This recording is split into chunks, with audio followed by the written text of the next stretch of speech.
Hello everybody, welcome back to the Yotso Tech Tracks YouTube channel. This will be a quick discussion or just some information for you guys. I've had some questions from a couple of people regarding what it's like to drive these full-size pickups in cities. I personally work night shift, so most of the time when I'm on the road, there's not much traffic at all to speak of. It is basically, for what you see on the dash cam right now, traffic is hardly anything to speak of. But regardless of that, I found these Ram trucks are really easy to drive. I've had all kinds of vehicles in the past, from compact cars, compact trucks. This is a full-size truck. We had a full-size 3/4 ton truck that was a long wheelbase, and this actually is one of the easiest vehicles, if I'm honest, to drive. These Rams have great visibility from the driver's seat. It has large mirrors on the side. I can see right out of the front of the vehicle. The hood is not blocking anything. I can see where the corners of the vehicles are pretty much. One of the additions I have in this truck on the front is a Westin branded. It's a winch mount and a grill guard combo. It's basically capable of throwing on a 10,000 pound winch, and it bolts right to the frame, and it barely sticks out past the hood. So that's another reference point. I'm pretty easy to tell where the corners of this vehicle are. I do have large convex mirrors I always put in my vehicles, just to get rid of the blind spots, and I can actually, from the driver's side, see pretty well the corners of the vehicle. So visibility in these full-size trucks is actually not a concern for me.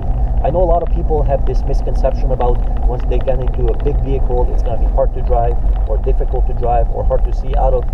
However, it's not something I ever had a concern with. Looking down on other cars beside you, I never once found it so high that I don't see anything beside me. It's not one of those giant lifted bro trucks, as people call them. It's pretty much level with other vehicles on the road, cars or trucks or whoever, so there's not much really blind spots to speak of in these trucks. The steering, the brakes, the throttle pedal, it's all really nicely weighted. It's very easy to control, to modulate. This truck's power steering is really well assisted. You can turn this vehicle with one little pinky finger if you want to. You never have to stress or strain to get the vehicle to where you want it to be. Brakes are great. The brake feel is good. The travel is nice and long and progressive. The brakes are really powerful on this truck. It's got one of the best brakes from the factory I ever had in any vehicle, cars or trucks. What more can I say? Comfort is amazing. You can find a decent driving position no matter how tall you are, how short you are.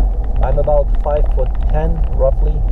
I'm an average height person, so finding a comfortable driving position for myself is actually not a concern. This seat on the driver's seat is quite able to move back a lot and forward, so even I guess the shortest person can find a really comfortable position.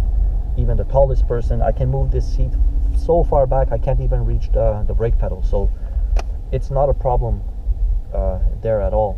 So for anybody who's wondering what it's like to drive these vehicles, it's actually really easy. Modern vehicles such as this Ram 1500 truck are made quite car-like, if you can call it that, just to get the consumer into these vehicles more easily if they're transitioning from even a small car to a mid-sized car to wanting to get a truck. Nowadays, I know trucks are basically the family vehicles here in North America, here in Canada. I see a lot of these things around, the four-door trucks, and for good reason too. I mean, the one I have is a 6-passenger version. It's got pretty much a bench seat in the front, a bench seat in the back. Even though they're individually adjustable, you can still put 6 people in there, so it is almost as accommodating as a minivan, and I still have a huge bed behind myself for storage. This truck does have the 5.5 foot bed, but I know in these half-ton trucks you can get the 6.5 foot bed. It's not something personally I needed, and if I don't need the extra room, that'll just make the vehicle longer unnecessarily, and it'll make the turning diameter a little bit longer. Yeah, I guess one downside to this vehicle is it doesn't have the greatest turning radius, but I again, don't really need to maneuver this truck in tight situations, and I've never once been in a situation where I had to make a U-turn, 3-point turn. So driving it down the roads, this thing is as easy to drive as any small car I ever had in the past. So hope this helps you guys. It's just a little bit of information to anybody who's wondering what it's like to live with these trucks day to day. I have no complaints about it. This thing is the most comfortable vehicle I ever had. The seats are so cushy when you go into speed bumps or potholes on the road.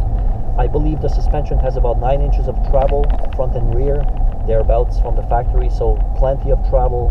The tires on the sidewall are really large, so they absorb the bumps. The seat is really cushy, so it's like driving in a modern equivalent of a Cadillac.